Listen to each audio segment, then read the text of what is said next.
Assalamualaikum dan salam sejahtera. Selamat menonton Membina Juara bersama saya Sharifah Alia. Rancangan ini di mana kami bersama-sama berkongsi pendapat, pengalaman dan juga tips-tips yang dapat membantu ibu, bapa, anak-anak, penjaga, semualah in the ecosystem of a family untuk membina juara di dalam diri anda. Okey, sebelum kita kemukakan topik kita pada hari ini dan juga panel pakar kita pada hari ini, kita nak ucapkan selamat datang dulu and hello kepada tetamu online kita. Ada Linda, Atika, kita juga ada Anis dan juga Liza dan Izmir. Hai, ceria-ceria semuanya. Alhamdulillah. Okey, sebentar lagi kita akan tanyakan, mereka akan pasti ada soalan untuk panel pakar kita. Tapi sebelum itu, apa topik hari ini? Topik ini wujud konsepnya dari zaman saya di sekolah dulu. Okey, dan wujudnya dari zaman ibu bapa saya di sekolah dulu. Di bangku sekolah ibu bapa saya pun dah ada tekanan rakan sebaya. Okey, dalam episod Membina Juara yang lepas, kami telah pun bincangkan betapa hebatnya tarikan dunia internet ni khususnya kepada anak-anak remaja kita. Kalau generasi ibu bapa sebelum ini, saya, generasi adik-adik saya pun dah lebih bimbangkan peer pressure di sekolah, di kalangan rakan-rakan sekelas. Ini kan pula kini remaja zaman ini ditambah lagi dengan online peer pressure. Bukan saja di dunia yang di dunia benar, tapi di dunia alam maya pun peer pressure juga. Jadi sekarang jangan kata risaukan persepsi anak-anak terhadap diri mereka sendiri versi depan mata. Self confidence, esteemkan diri mereka kini harus diawasi di alam maya juga.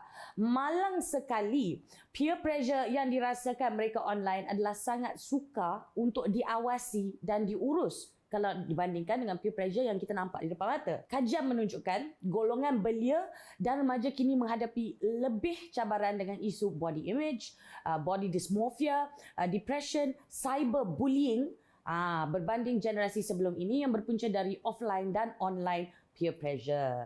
Tambahan lagi, risiko anak muda, belia, remaja mulalah berjinak-jinak dengan perbuatan atau kelakuan ataupun aktiviti yang berbahaya. Risiko ini makin meningkat ya. Seolah-olah terpaksa nak ikut trend yang membahayakan diri sendiri. Kalau kita nak jadikan contoh trend blue whale, itu nasib baik tak sampai sepenuhnya ke Malaysia. Tapi ada satu trend yang ada lompat-lompat, dan bila lompat rakan-rakan dia akan swipe kaki. Jadi dia akan landing di belakang dan di kepala. Ada kes yang cedera ya, boleh mencederakan teruk sekali di bahagian kepala, tulang belakang is very very dangerous. Okay, and it was a trend here. So that's very unfortunate. Baiklah, bersama Membina Juara hari ini bagi mengupas isu peer pressure, kita ada Dr. Nur Safatul Aznin Abdul Razak, seorang kaunselor berdaftar dan pensyarah senior di Jabatan Psikologi Pendidikan Universiti Malaya. Assalamualaikum, Doktor. Waalaikumsalam warahmatullahi. Sihat ya? Sihat, Alhamdulillah. Doktor pun sihat juga? Alhamdulillah. Juara? Yes, Membina Juara. Okey. Dalam Membina Juara ini kita harus juga ingatlah, terfikir juga peer pressure ni kan. Memang macam Lia katakan tadi, dari zaman atuk nenek saya sebenarnya di bangku sekolah mereka dah ada konsep peer pressure ini.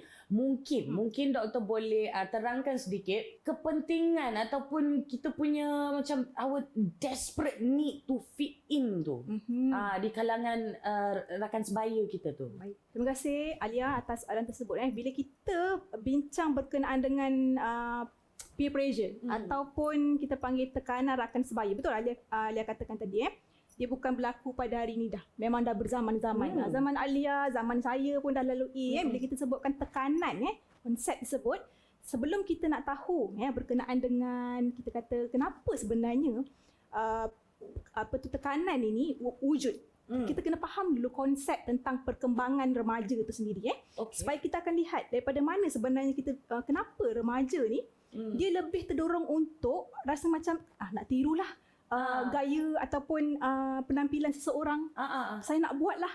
Dan apabila kita memahami perkembangan remaja ni sendiri, baru kita akan nampak mengapa desperate-nya tadi macam Alia kata, mengapa remaja ini nak fit into that group ni, sampaikan boleh terjadinya perkara-perkara yang kita tak sukalah, tak ingin ni. Okey, selain daripada perkembangan remaja macam kita kanak ataupun bayi ataupun kanak-kanak, mereka melalui satu dunia mereka, dunia bermain. Itulah dunia mereka. Right. Namun bila mereka berkembang kepada peringkat remaja, okey, perkembangan seiring daripada perkembangan remaja itu, okey, kita boleh pengaruhi daripada perkembangan fizikal, kan? Pembesaran tulang, okey, organ-organ reproduktif pun dah semakin berkembang dan sebagainya, tubuh badan, ketinggian dan sebagainya. Itu daripada sudut fizikal. Dan juga remaja ini juga melalui proses perkembangan emosi. Bila sebut emosi ni, Alia, dia bersangkut paut tentang betapa kritikalnya tempoh ataupun kita panggil emosi ini yang menyebabkan remaja ini lebih terdorong untuk melakukan sesuatu perkara atas dasar ingin diterima. Acknowledge, maksudnya ingin diiktiraf oleh sesuatu kelompok yang ada sama interest ataupun ada persamaan dengan kehidupannya, iaitu rakan sebaya. Rakan sebaya. Okey. Seiring daripada masa kecil-kecil, Alia, ibu bapa duduk dengan anak-anak, okey, mereka boleh pantau. Semakin menginjak usia, okey, sebab tu saya katakan tadi perkembangan emosi seiring daripada perkembangan psikososial. Psikososial ni maksudnya, Alia, bila remaja dah mula keluar daripada kepompong keluarga ni. Dia ada siblings, ada adik-beradik, ada keluarga. Dia mula membina jaringan sosial kita panggil. So jaringan sosial bila dia jumpa dengan kawan yang sama interest dengan dia, sama minat dengan dia, sama pula kesukaan, hobi dan sebagainya, mereka akan cuba mula mengadaptasi ataupun mengambil nilai-nilai daripada rakan-rakan ini dan dia masukkan di dalam perkembangan individual itu sendiri. Itu kita masuk. That's why bila ada unsur-unsur acknowledgement ataupun pengiktirafan. Sebab dalam anatomi remaja ni, Alia, kita nak tengok remaja lebih suka kepada pengiktirafan, rasa seronok, rasa nak disanjung, diterima. Kau memang bagus. Kau dalam grup ni kau paling cool, betul. Dan bila tempoh remaja ini rasa nak dipunyai, sense of belonging itu sudah mula terbentuk dan berkembang. That's why apabila berlakunya tekanan rakan sebaya, remaja ini akan cuba nak masuk di dalam kelompok sesuatu ini untukkan tujuan diterima di dalam kelompok. Walaupun pada dasar akhirnya perbuatan tersebut mungkin memberi impak yang negatif kepada diri sendiri. Adakah beza keadaannya kalau remaja itu dari keluarga yang memang very inclusive, yang memang very acknowledging? Adakah kanak-kanak itu atau remaja itu lagi selamat, yang tak akan merasakan peer pressure ni sangat berbanding dengan anak remaja yang tidak membesar dalam sebuah keluarga inklusif? You know what I mean? If you are from an inclusive family, are you safer? Are you not accustomed to peer pressure? Okey. Dia bergantung kepada bagaimana cara remaja ini dicorakkan. Sebab environment juga memainkan peranan penting di dalam, sebab kehidupan remaja pada awalnya, kanak-kanak pergi kepada remaja, kelompok dia adalah individu yang dia modelingkan, adalah individu yang sentiasa berada pada dalam kehidupannya adalah keluarga. Betul. Okey. Dengan secara tak langsung, nilai, value yang telah ditanam di dalam diri remaja itu sedikit sebanyak dipengaruhi oleh bagaimana dia membesar, bagaimana diberi nilai oleh keluarga tersebut, dan bagaimana interaksi terbentuk di dalam keluarga tersebut. Okey, bila kita mengatakan bahawa sejauh mana adakah dia lebih selamat ataupun dia tidak lebih selamat, berbanding sebagai kuat ataupun kita panggil resilientnya remaja ini memberi nilai dalam kehidupan diri dia. Okey, seandainya contoh kalaulah keluarga itu merasakan bahawa dirinya ada nilai jati diri, so bila dia mingle around ataupun bercampur dengan kawan-kawan, mereka ada satu nilai yang tidak boleh digugat oleh kelompok-kelompok lain kerana dia ada nilai yang kuat dalam keluarga. Itu maksud yang inilah. Okey. So ada jugalah perbezaannya. Okey. Alright. Sekarang ni kalau kita tengok tanda-tanda yang mungkin anak-anak kita ni makin lama macam makin dipengaruhi rakan-rakan sebayanya yang dia memang sedang mengalami feedback yang negatif ataupun nilai yang negatif diakibatkan peer pressure. Alright. Okey. Saya memang suka bila kita sebut pasal tanda ni tau, sign ni. Sebab bila tanda ni kita nampak jelas. Okey? Maksud dia sign ni kita tak tanya pun kita nampak obvious, Yes. kita nampak jelas. Right. Dia beza dengan simptom Simptom ni kita kena tengok, explore dulu. awasi, Tanya dulu, monitor, Ah. tanya dulu berapa je ni baru. Tapi sign ni memang jelas nyata. Right. Dan kita boleh bahagikan kepada 3 aspek utama A, B, C ataupun affective, emosi, Okay. behavior, Alright. tingkah laku dan kognitif. C, kognitif. Sebab kehidupan kita ni elemen psikologi ada 3 elemen penting tu Alia. Okay. So bila ibu bapa, contohlah ibu bapa kenal pasti sign yang ketara yang boleh dilihat kepada anak-anak remaja ni, khususnya anak remaja ni, efektif ataupun emosi Emosi ni dia lebih kepada mood yang kita rasa down, mood yang sangat merudum. Okey. Selalunya apabila remaja ni dah mula tak diterima lah, contoh bila dia buat sesuatu yang kawan-kawan tak suka. Dan kawan-kawan pun rasa macam tak payahlah kawan dengan dia ni. Dia ni bukan satu kelompok dengan kita ni. Dia orang asing, alien contohlah Okay. So kita akan tolak dia ke tepi. So emosi dia akan rasa down, akan rasa turun. Okay. So selalunya sign ini untuk ibu bapa ataupun selalunya macam kaunselor kan dia akan kena pasti dulu. Kalau tanda-tanda ini tidak diurus dengan baik, dia akan menghasilkan isu kesihatan mental Alia. Yeah. So tanda-tanda ini boleh dikesan seawal 2 minggu. Kalau kita nak tengok dia sama ada dia mengalami kesihatan mental lah. Disebabkan oleh pre-pressure. Sebab pre-pressure ni sangat sebenarnya kita panggil signifikan dalam kehidupan ni. Dan tidak diurus, dia akan jadi satu benda yang melibatkan isu kesihatan mental. Betul. Betul orang kata akademik yang merudum. Yep. Dan sampai kepada tahap yang lebih membimbangkan lah. Macam bunuh diri dan sebagainya. Mencederakan diri dan sebagainya. So bila efektif ataupun emosi atau mood yang swing, kita panggil berubah-ubah. Okay, kadang-kadang dia merasa sangat sedih. Dan tak tetap dan tak terjangka. Dia tidak terjangka. Kadang-kadang kita rasa sebelum ini kita rasa dia happy. Kita nampak anak kita happy, seronok kan. Macam ni bila kita cakap dengan dia respon. Tetapi mood yang berubah kepada mood yang tidak elok, yang tak baik, yang tak seronok ni kita akan semak lah. Itu efektif. Behavior, tingkah laku. Bila emosi dah tak baik, bila emosi dah rasa pada tahap yang paling orang kata merudum, dia akan transform atau manifest kepada tingkah laku. Tingkah laku ni sama ada kita boleh tengok dia sama ada pola pemakanan, pola tidur. Okay? So bila kita sebut pola makanan dengan pola tidur ni, sama ada dia boleh makan banyak, ataupun dia tak nak makan langsung. Begitu juga dengan tidur, sama ada dia tidur dengan banyak ataupun dia tak tidur langsung. So kita boleh tengok dia punya tanda-tanda ni. Okay? Tingkah laku yang lain juga agresif. Jika sebelum ini mungkin dia seorang yang anak yang pemalu, yang tak banyak melawan, yang tak banyak orang kata reaction terhadap sesuatu perkara.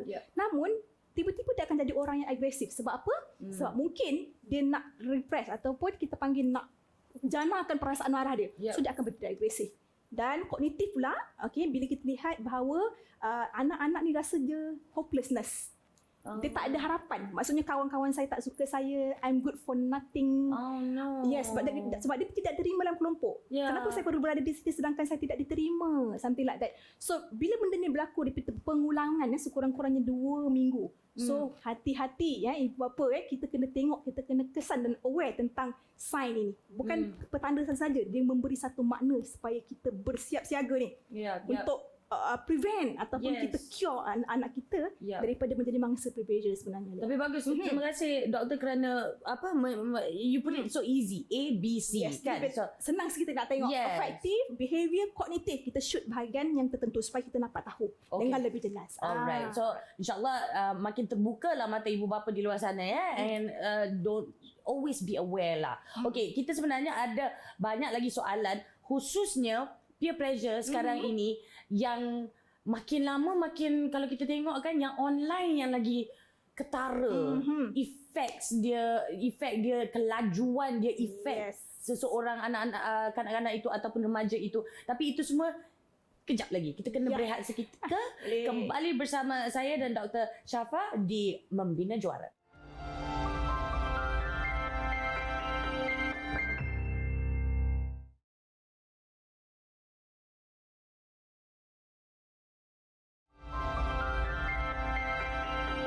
Selamat kembali kembali menonton Membina Juara bersama saya Sharifah Alea dan juga panel pakar kita hari ini Dr. Syafa membincangkan peer pressure. Okey, zaman sekarang peer pressure bukan hanya di sekolah ataupun di dunia yang sebenar, tapi juga di dunia maya, alam maya. Okey, so sekarang ini kita tahu kan doktor, ibu bapa ni bukannya senang nak ambil tahu Betul. siapa kawan-kawan anak. Kalau dekat sekolah pun kita tak boleh, kalau kawan 10, takkan 10 orang kita nak, okey ni siapa mak dia, apa dia dan semua. Ini kan lagi di social media. Jumpa pun belum, pun takkan mungkin. Jadi macam mana agaknya kami sebagai ibu bapa ataupun anak-anak kita yang kita boleh bagi tahu diorang siap-siap apa yang harus mereka tahu, apa untuk berjaga-jaga lah kira, langkah berjaga-jaga. Baik. Okey, terima kasih. Alia, berkenaan dengan kawalan ni kita akan lihat dahulu ibu bapa seperti yang saya kata awal tadi ibu bapa ataupun keluarga dia di ejen tradisional yang mengawal remaja ni. Okey, sekarang ini ejen modernisasi sekarang ni dah ambil alih teknologi Ya, betul. Okey, media sosial lah kita ambil sekarang ini online Okey, daripada orang kata namanya pun window tingkap yang menghubungkan jaringan rakan-rakan baru. Okey, begitu juga untuk hiburan. Okey, begitu juga dengan penyaluran maklumat. Sama ada fakta ataupun auta ataupun dia merupakan satu benda yang kita boleh jadi muhasabah diri ataupun musibah. Betul yang tu kan. Okey. So jadi bila kita dah tahu bahawa sebenarnya media sosial ni pada mulanya mungkin memberi input ataupun maklumat. Namun apabila dia disalahguna dan banyak wujud rangsangan visual maupun fizikal, dia akan menyebabkan berlakunya perkara-perkara yang tak lebih musibah daripada muhasabah. Betul tadi trademark tu. Musibah berbanding dengan muhasabah. Baik. So bagaimana ibu bapa ni nak pantau ni walaupun mereka ni dikekang dengan teknologi begini. Okey. Seboleh-bolehnya ibu bapa ni dia perlu meletakkan satu nilai yang jelas kepada anak-anak. Okey. Nilai ni apa yang kita bincangkan di sini berkenaan dengan bagaimana anda menanggap sesuatu perhubungan ataupun friendship. Okey. Nilai dia terhadap sesuatu perkara ataupun nilai perhubungan. Anda nak jadi rakan yang bagaimana? Yang menyumbang ataupun yang menyimpang. Contoh, bagaimana rakan yang baik? Bagaimana menjadi satu model yang baik? Sebab dalam rakan sebaya, di kelompok, kita bukan saja melihat individu dalam kelompok. Individu juga melihat kita sebagai leader, sebagai sesuatu yang boleh diikuti, sebagai modeling. Jadi ataupun sebagai follower dan tuntut, budak suruhan. Okey. Sebagaimana kita menilai rakan kita dalam kelompok, begitu juga dia akan menilai kita. Baik. Justru ibu bapa ni perlu bijak walaupun dia tak boleh kawal secara orang kata kita directly. Secara partikular anak-anak begitu.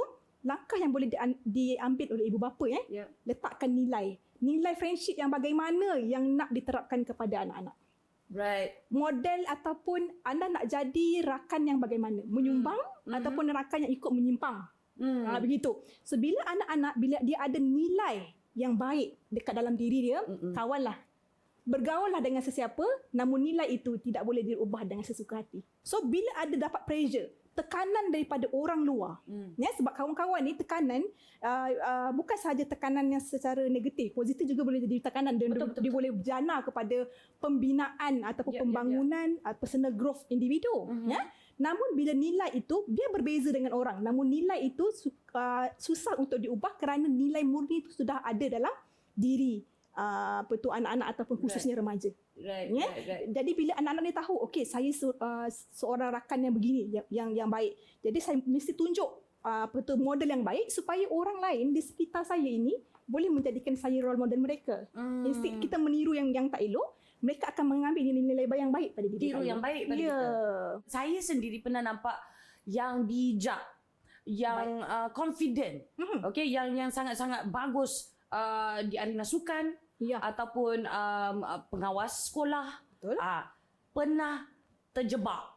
Okey, pernah terjebak dengan trend-trend ataupun pranks lah. Okey, seperti Blue Whale dengan Tide Pod Challenge dia yang berasal dari negara luar dan alhamdulillah tak sampai ke Malaysia. Dia tak begitu besar di Malaysia. Betul. Tapi ada saja challenge-challenge yang membahayakan rakan-rakan kita yang wujud di Malaysia ini, yang disahut cabarannya. Betul. Dan ada juga kena victim lah. Betul. Mangsa-mangsa challenge-challenge ini, dan at the end of the day it's peer pressure. Yes. Okay? Saya tertanya juga kenapa yang bahaya itulah yang dijadikan challenge. Yang membahayakan nyawa itulah yang dijadikan benchmark, like okay, you can join our cool group. Ini yang bijak-bijak, yang A-star student ni boleh terjebak sekali.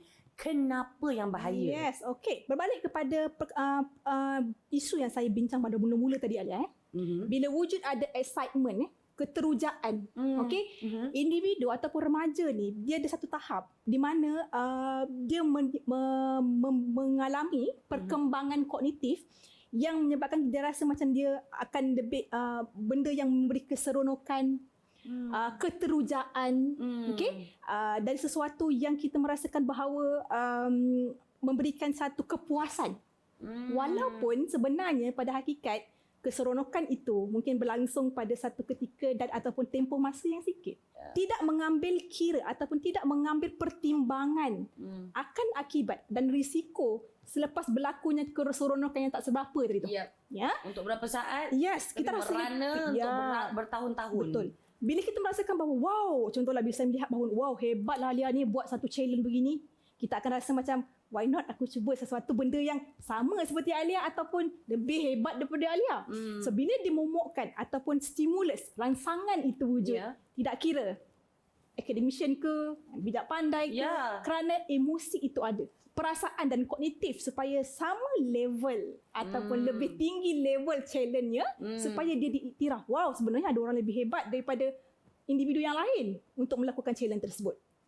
Itu menyebabkan salah satu punca kenapa keseronokan yang dialami ataupun yang dirasai untuk mendapat pengiktirafan tadi saya kata dan acknowledgement daripada individu lain ini yang menyebabkan kenapa yang bahaya isu-isu viral ni ataupun yang memberi bahaya ni masih mendapat tempat dalam ni khususnya remaja. Sebenarnya kalau ikutkan remaja bukan sahaja remaja yang cuba benda-benda macam ni. Dewasa pun. Orang dewasa pun cuba juga benda-benda macam ni. Time-time macam ni kognitif kita kena pasang on sikit, full power sedikit. Okeylah. Kita ambil soalan daripada salah seorang tetamu online kita sekarang ini. Kita ada Anis di talian. Hai Anis. Silakan dengan soalan anda. Hai, Assalamualaikum. Nama saya Anis. Saya nak tanya pada doktor, adakah peer pressure ni dia sama dengan culture shock? Thank you Anis. Silakan. Okey. Terima kasih Anis kepada yang bertanya ni atas soalan tersebut. Culture shock, kejutan budaya. Okey. Peer pressure adalah daripada rakan. Okey, culture shock ni sebenarnya tak ada rakan pun dia boleh wujud. Betul. Dia boleh wujud. Bergantung kepada bagaimana remaja tu, macam contoh Anis memberi nilai contoh walaupun tiada pun pengaruh ataupun walaupun tiada pun stimulus, rangsangan daripada rakan sebaya, namun bila ada tak boleh buat penyesuaian terhadap sesuatu perubahan, sesuatu perkara, culture shock ataupun kejutan budaya boleh wujud. Dia berbeza dengan pressure lah. Pressure ni maksudnya rakan sebaya memberi tekanan, wujud stimulus tu, wujud rangsangan tersebut daripada rakan sebaya. Okay. So kita ada sedikit masa lagi sebelum kita disuruh berehat ketika. Okay, so very quickly doktor, macam mana kita boleh cakap peer pressure kan? How do we say no? Or how do we teach our children to say no? Okay, baik. No ni adalah satu benda yang susah nak buat sebenarnya. Tapi tak mustahil untuk kita buat. Baik. So bila no, sebab bila kita tahu nilai kita di mana. No tidak menunjukkan bahawa kita ni berbeza daripada orang lain. Kita menghormati keputusan orang, tetapi kita ada nilai yang kita pegang sebenarnya. Prinsip. Prinsip yang kita ada. Bila kita tidak boleh berkata tidak ini sebenarnya merangkumi bagaimana kita melatih diri kita asertif. Asertif ni adalah berkata tidak namun tidak merendahkan orang lain, mengecilkan orang lain. Dan tidak orang kata menjatuhkan marah orang lain. Kalau contohnya dengan kawan-kawan, to say no would be I love you, you're my friend, but no. This is not safe for me, not safe for you. Betul. Dan sebenarnya kalau kata no ni pun Alia, dia tak memerlukan explanation ataupun penerangan yang panjang. Boleh cakap no. No explanation needed. Okay. Terima kasih doktor. Okay, kita ada banyak lagi soalan untuk Dr. Safa. Kita ada juga soalan daripada tetamu-tetamu online kita, tapi kita berehat seketika, kembali bersama Membina Juara.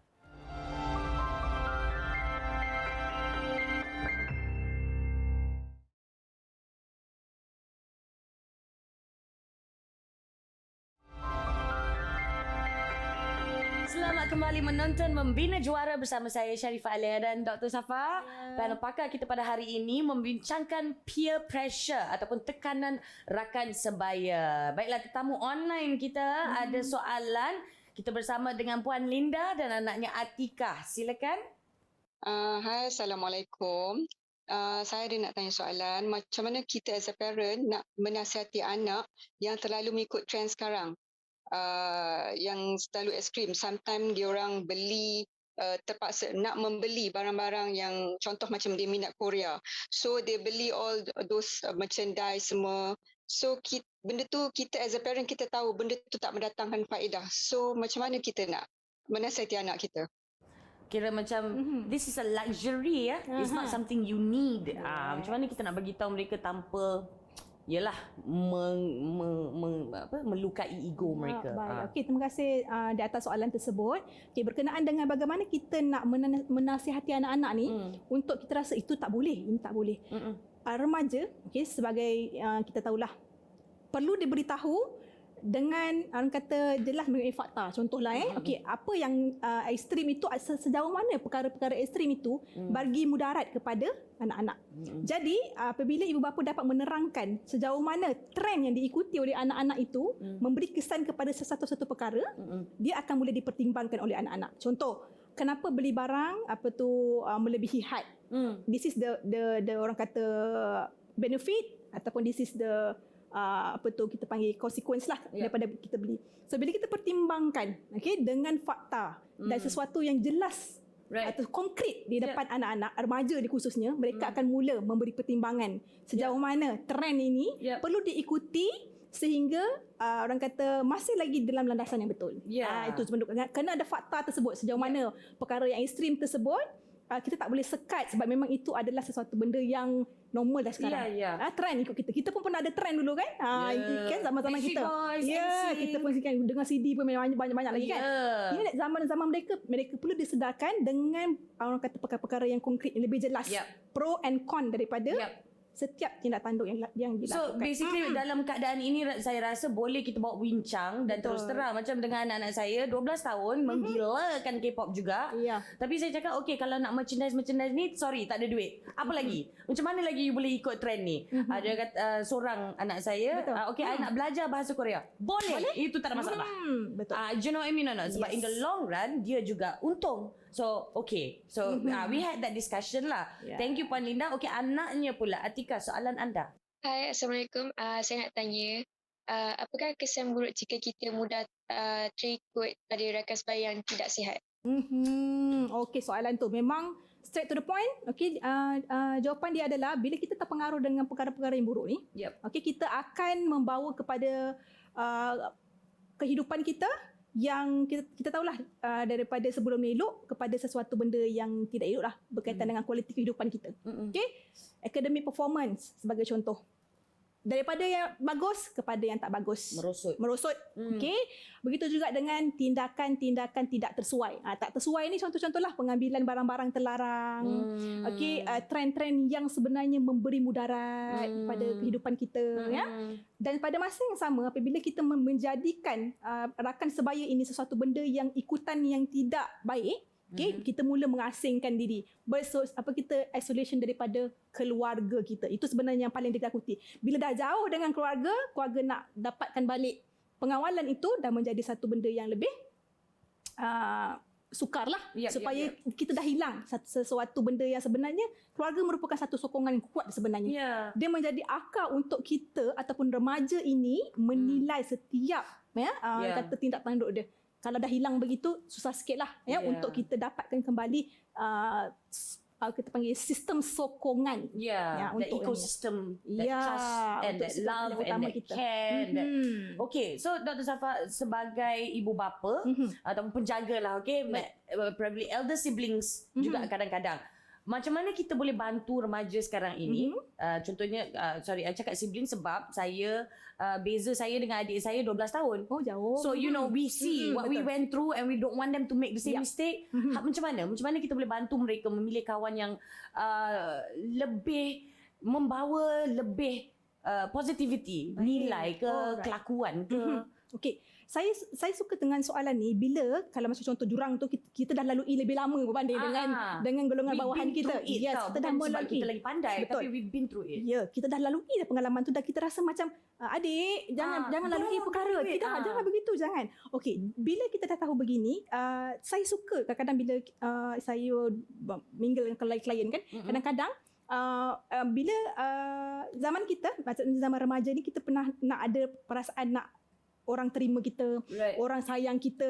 Jadi rakan sebaya merupakan orang yang faham kita selepas ibu bapa kita. Betul. Okay? Jadi bila berlakunya perkara yang soalan yang seperti dia kata tadi, bagaimana kita nak tarik ataupun kita nak ajar ni golongan remaja ni pilih kawan yang baik. Pertama, kita kena pasti apa sebenarnya matlamat hidup kita nak menjadi rakan yang baik ataupun perhubungan ataupun persahabatan yang baik. Satu, bila kita nak tahu matlamat kita nak dapat satu friendship ataupun perhubungan dan sosial yang baik, kita mesti ada kawan-kawan yang baik. So kita senaraikan ini yang merupakan kawan-kawan yang baik ataupun bukan apa yang perlu saya nak katakan, bukan siapa kawan itu, sikap apa yang sebenarnya tidak disukai. Contoh macam contoh saya kata dengan Lia, saya kata saya tak suka kawan Lia yang A ni.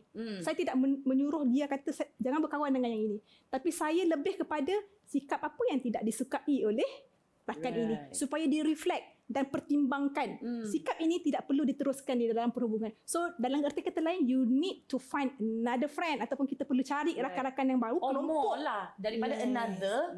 More maybe would that be a more like easier way of encouraging better friends. Okay.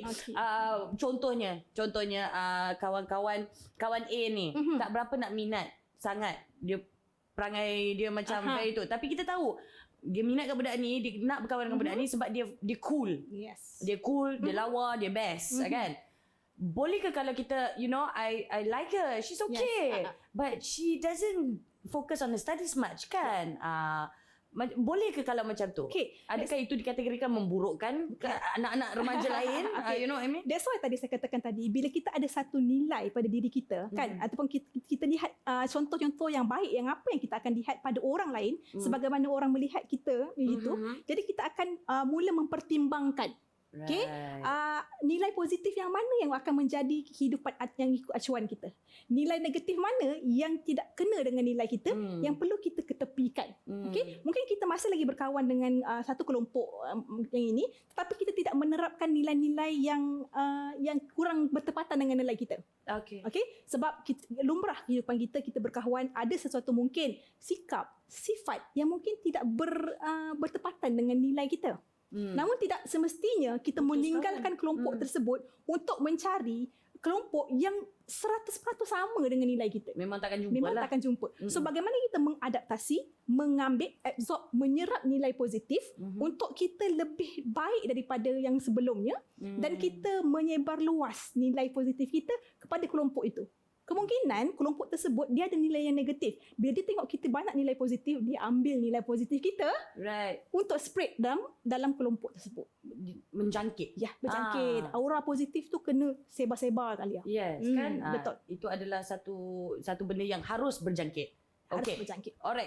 Nanti kita akan kembali lagi dengan macam-macam lagi soalan. Kita ada juga soalan daripada tetamu online kita juga ada lagi. Tapi jangan ke mana-mana, membincangkan peer pressure di Membina Juara.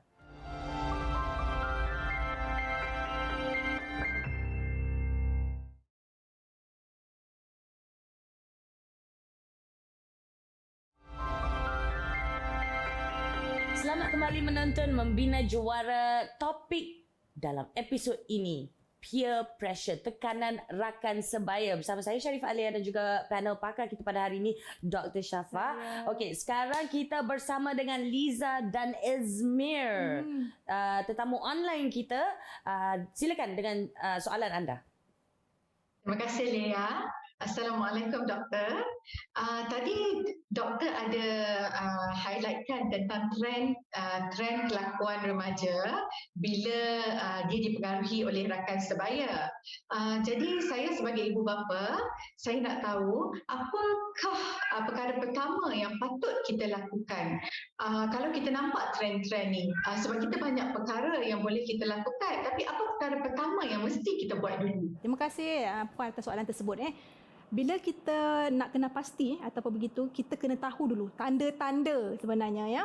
Sign seperti tadi yang mula-mula tadi, sebab sign itu membawa kepada action ataupun tindakan selepas itu. Right. Ya, bila kita dah tahu mungkin kemungkinan anak-anak kita ni, remaja, khususnya remaja ni, dia dah mula menzahirkan tanda-tanda dia di bawah pengaruh ataupun tekanan rakan sebaya yang memberi impak negatif, ya.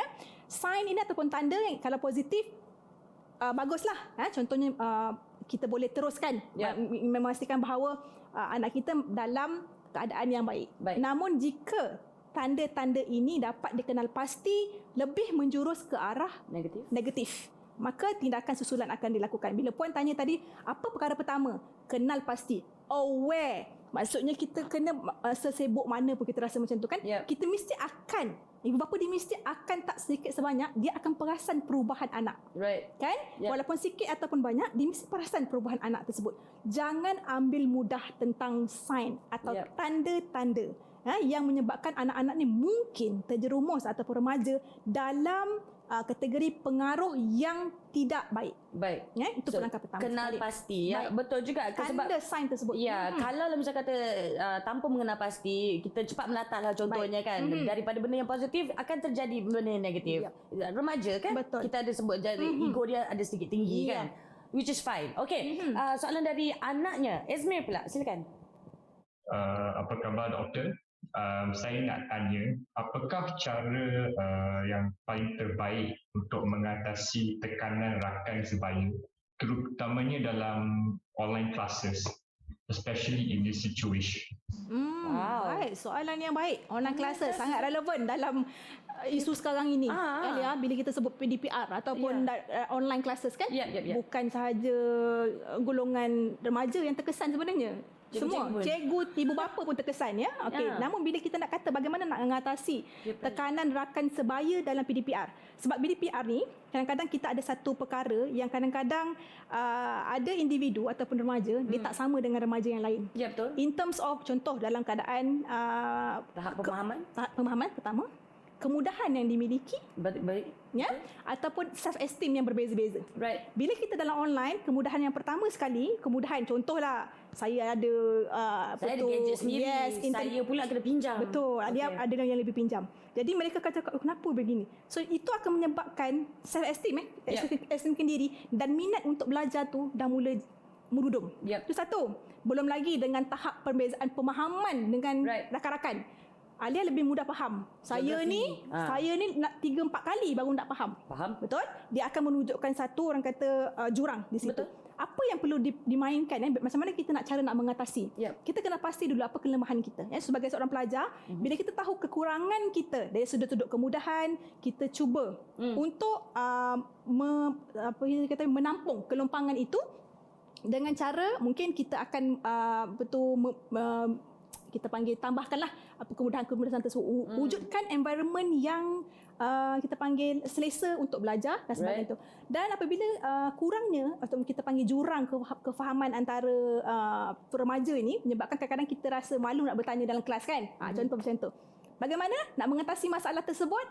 Anda ada pensyarah ataupun anda ada guru-guru selepas di waktu online tersebut boleh bertanya kepada guru-guru tersebut untuk mengurangkan rasa mungkin malu, rasa beza-bezakan tahap pemahaman tersebut. Kerana kita masih lagi ada cara untuk mengatasi tekanan ataupun kadang-kadang bila kita kurang minat disebabkan oleh ada individu yang lebih cekap daripada kita. Ada individu yang mungkin lebih advance, lebih ke depan ataupun lebih faham. Mesti bila cikgu tanya soalan, orang-orang yang sama juga jawab. Orang yang sama juga jawab. Dan itu memang sedikit sebanyak akan mempengaruhilah aspek esteem sendiri. Dan benda-benda ini juga perlu diambil perhatian oleh ibu bapa. Ibu bapa juga peranan yang penting Kadang-kadang kita bagi anak buatlah kalau online. Apa result dia? Apa yang you baca? Tak faham. Ibu bapa perlu juga ambil peranan. Jika nampak anak-anak kurang daripada sudut kemudahan, kurang daripada sudut pemahaman, bantu untuk open communication ataupun komunikasi terbuka. Bantu apa yang boleh lah. Baik, bantu dan sebut kalau seandainya ibu bapa mungkin sudah tiba masanya saya katakan ibu bapa sekarang ini kena top up ilmu. Maksudnya kena tambah ilmu. Contoh kadang-kadang dulu kita tak tahu pun bagaimana kita nak menukar background dalam online. nak mengungkarkan latar belakang tu pun kadang-kadang bukan nak cakap ibu bapa yang saya sendiri kadang-kadang. Tertekan mute. Saya pula yang sentap ni, Betul, doktor. yes. Anak saya yang ajar saya. Ya. Kadang-kadang itu juga dia akan menjadi satu ejekan dekat kawan-kawan. Itu pun tak boleh. Dan nak tukar background, tertukar background nampak yang lain. Sekarang sudah tiba masa untuk kita, remaja, ibu bapa sekalipun, ambil inisiatif. Tukarlah simple background, belajar. Kerana bila kita ada ilmu, bila kita ada satu persediaan, kita mungkin boleh merapatkan jurang itu. Dan mengurangkan juga risiko untuk peer pressure tu wujud. Can I say bring something extra ke mana yang kita kekurangan, bring something extra lah. Betul. Sama ada inisiatif ataupun pengetahuan yang tambahan. Betul. Sebab PDPR ni Alia, dia satu benda yang baru dan perlukan penyesuaian. Bila penyesuaian dia perlukan masa, ilmu dan komitmen. Kalau kita tak ada benda-benda elemen begini, buatlah benda-benda. Nanti datang benda yang baru. Sebagaimana kita dulu belajar bagaimana nak guna Facebook, buka Facebook, buka akaun Facebook. Macam tu jugalah dengan operasi PDPR ni. Benda baru dan kita kena adaptasi. Dan mungkin ibu nanti ibu Azmi ni lebih hebat nanti tukar-tukar background. Setiap kali tukar background, setiap kali tanya soalan boleh buat yang tu. Saya rasa jangan jadi macam saya, anak saya yang ajar saya. Okey. Terima kasih banyak-banyak Izmi dan juga Puan Linda. Selalu dapat soalan-soalan yang bagus daripada mereka. Sebenarnya hari ini tetamu online kita semua memang dikenali dengan soalan-soalan mereka yang sangat-sangat membantu. Okey, sekarang ini kita ada lebih kurang 2 minit. Doktor, saya ada satu soalan yang ada mengena dengan apa yang doktor cakap tadi sebagai jawapan pada Puan Linda. Okey, kena pasti kan? Yang pertamanya adalah kenal pasti. That's the first thing to do. Kalau kita sudah pun kenal pasti dan terang-terang peer pressure ini membawa lebih negativity, bagaimana kita nak macam kira macam nak cut it off there. Hentikan. Jauhkan diorang daripada terus terjebak. Sebab yelah anak-anak remaja kan. Kalau kita macam, no, you cannot do this, lagilah dia mencari benda tu. Maybe it's the ego, I don't know. But how? So how do we get them to stop without pushing them away? Okey, baik. Contoh bila kita dah kenal pasti, kita dah nampak terang-terang Alia, benda tu memang dah salah pun. Okey, berani untuk berkata perkara itu salah kepada anak-anak dengan menunjukkan justifikasi mengapa sesuatu perkara itu dikatakan salah, ataupun sebaliknya, dengan menyenaraikan ini yang ibu ataupun ini yang ayah perasan daripada gini dan kita pertimbangkan tingkah laku ini boleh membawa kepada apa. Ajak anak bersama untuk fikir tingkah laku apa yang dilakukan oleh itu membawa kepada kesan ini. Tingkah laku ini akan membawa kepada kesan ini. Adakah ini friendship ataupun kawan yang anda ataupun anak-anak kita ingin bawa menuju matlamat kehidupan dia? Adakah ini kelompok yang akan sentiasa memberi sokongan kepada anak kita? Jika anak-anak boleh memberi justifikasi kepada kita ataupun memberi justifikasi kepada setiap perkara yang dilakukan, maka itu menunjukkan bahawa kita sudah memberikan satu platform untuk anak berfikir pro and con atau baik dan buruk tentang sesuatu perkara. Jangan takut untuk berkata salah apabila ini salah, dengan memberi justifikasi yang tepatlah dan yang betul. Yang kedua, mengajar anak memberi nilai yang baik. Pada masa yang sama, mengajar anak berkata tidak sekiranya terang-terang ataupun sekiranya benda itu tidak bertepatan ataupun tak sesuai dengan nilai yang kita pegang. Melatih anak. Dan untuk berkata tidak, bermula juga dengan ibu bapa. Modelkan, kita modelingkan perkataan tidak itu kepada anak supaya anak-anak ini belajar sesuatu untuk berkata tidak sesuai dengan sesuatu benda yang dimodelkan ataupun diikuti. Kita kena buat satu benda yang role play di rumah ataupun sesuatu yang tak kena dengan nilai kita dan kita terang-terangan berkata tidak supaya anak-anak ataupun remaja ini meniru nilai yang kita terapkan untuk berkata tidak. It falls back to komunikasi jugalah di antara ibu bapa dan juga anak-anak remaja ataupun anak-anak yang muda yang mungkin peer pressure ni, sebab peer pressure, bila kita bercerita pasal peer pressure, it's not like kita nak bagi tahu anak jangan main dengan api tu panas, nanti terbakar. Itu dia orang dah terang-terang nampak. Ini like macam jangan main dengan kawan you yang you suka tu, yang suka kat you tu. You know, dia jadi macam bermain dengan emosi. Jadi tanya pada anak, is it worth it? Is this friendship worth your safety, Betul. your health, your studies, Ya. your future, is it worth it? Ya, analoginya begini, kalau kita merasakan bahawa kita nak buang individu tu, mungkin kita akan terus block kawan-kawan kita, Ya, ya, dan ya. mungkin dia akan anak remaja ni dia akan stop perhubungan dengan kita, komunikasi. Betul. Dia tutup komunikasi Ya, dengan dia kita merajukkan kita pula. Yes, betul. Dengan kita memberi, orang kata alihkan, kita nak suruh, mungkin pada pandangan kita nak suruh dia berhenti berkawan dengan ini, kita fokuskan lebih kepada tindakan yang tak kena di mata kita ini, supaya dia berfikir tindakan tu tak betul ni, tindakan tu tak betul. Okay, rather than dia macam saya tak suka kawan dengan yang ini. Okay, daripada kita fokuskan dan lebih baik kita fokuskan kepada adakah anda merasakan bahawa tindakan untuk ambil something substance ni baik untuk anda?